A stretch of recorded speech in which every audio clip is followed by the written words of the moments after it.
এর আগেও আমরা দেখিয়েছিলাম সাগরদিঘি পূর্ব এরিয়া কমিটির বামেদের যুব সংগঠনের সম্মেলন।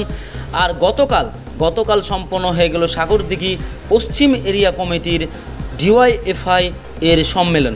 এদিন তারা শ্বেত পতাকায় মাল্যদান করলেন এবং বিভিন্ন যে স্মরণীয় স্থানগুলিতে তিনি স্লোগান দিলেন এবং পরিশেষে সম্মেলন শেষে উঠে এলো সভাপতি পদে অমিত ফুলমালির নাম এবং সম্পাদক পদে মোহাম্মদ কিরমানি আজমের নাম।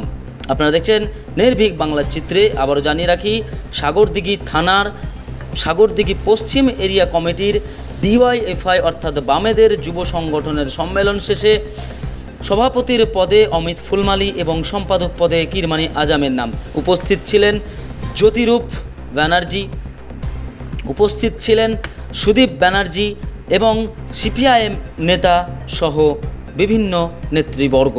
দেখছেন নির্ভীক বাংলার পর্দায়।